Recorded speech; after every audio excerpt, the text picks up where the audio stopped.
Okay guys, so now I will teach you how to download Zoom step by step. So first, you open your browser, then you search Zoom inside your tab and click enter. And then you can see they have many links. Click on the first link and then it will lead you to their Zoom official webpage.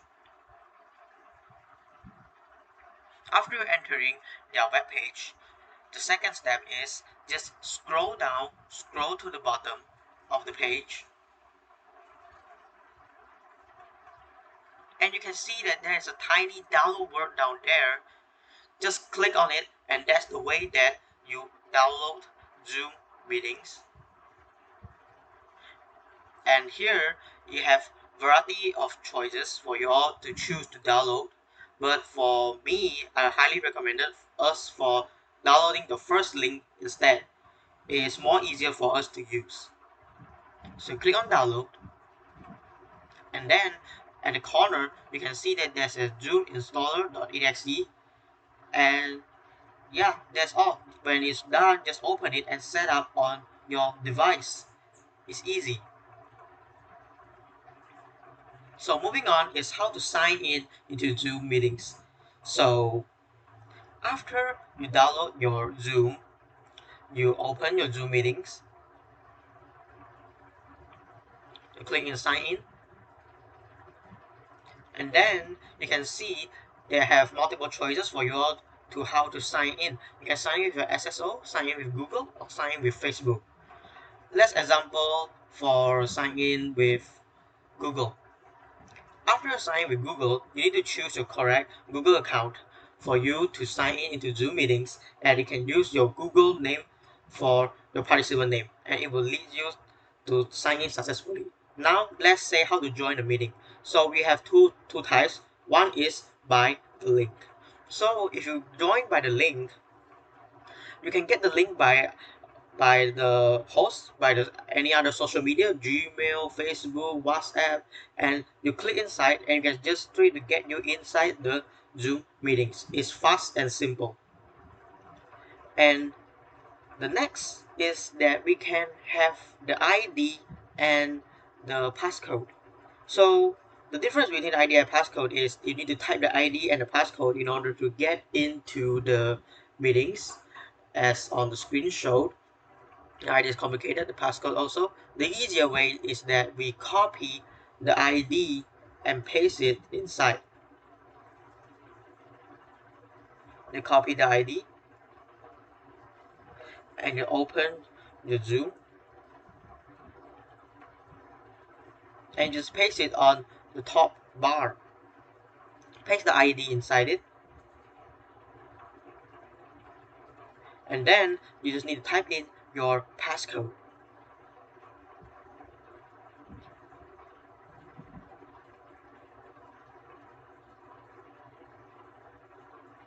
And click join.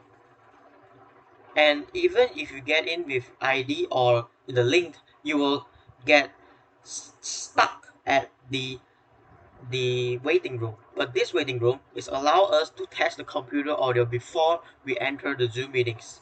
So if you click in test computer audio, here you can have the section that you can check your input output device, the speaker, as known as our speaker and microphone, to let us know that it is working or not, to have us have good experience inside our meeting.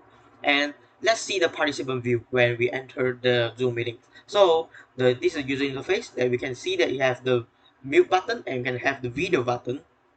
Allows us to unmute and open our cam, and you can see that there's a participant section. Then you can check how many and who are they inside the Zoom. And this is the chat box that you can chat among everyone, and you can also chat privately, even also include the host.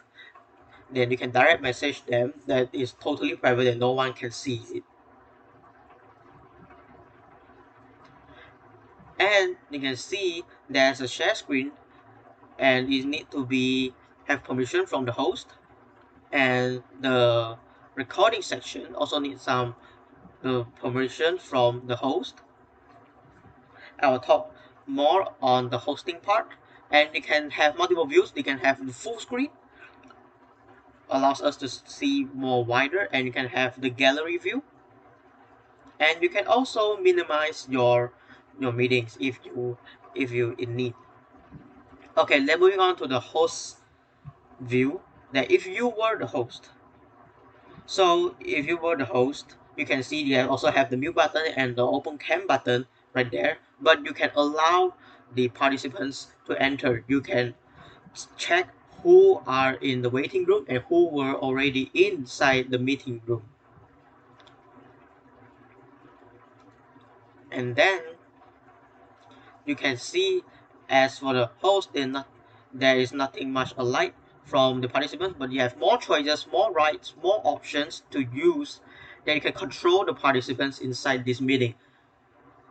That you can enable the share screen. You can have permission for them to record, to share the screen for the previous section, to allow them to do these functions. And you can also remove participants as well.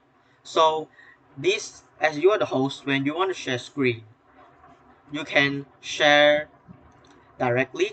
You can share your drive, you can share your PowerPoint, you can share your screen instead, and you can have a small tab at top of your screen that you have multiple options or functions to use.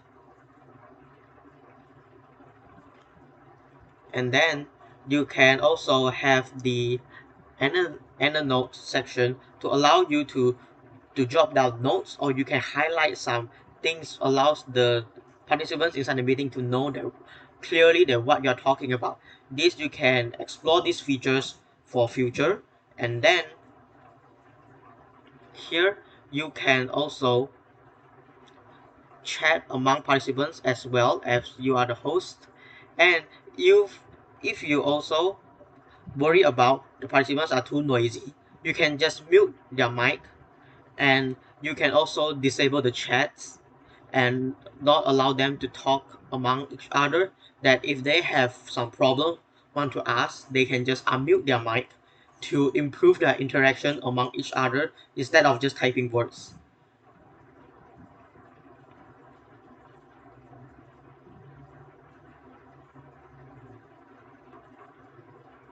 And this is the meeting host view for your guys to understand if you were the host. So next is how to start a meeting or how to host a meeting. So you go into your profile, and there you have schedule a meeting. You just press inside, and here you can schedule your own meeting. You can just customize your title, your topic. You can write any description down there. You can set the date or the time, date or time for the meeting, and the duration as well. But be careful, there's a small note for the duration, that your Zoom is basically only 40 minutes if you haven't upgraded. So if you upgrade your Zoom, it will be unlimited time. So you can let your meeting be a recurring meeting that you can repeat every day or once a week also. And you can customize your passcode also for easier for you to memorize. And you can enable the waiting room, and below there has some meeting options right down there that you can enroll it yourself. You can allow participants to enter, remove participants to enter again also. And then after you're done, just save the changes as well as save your meeting. And that's all. And how to start meeting, just click the start meeting section, and then it leads you to this page, and just straight open it because you're the host. And then just while they enter, all you have to do is wait your participants inside the waiting room, allow them to enter, and that's all. Thanks for watching.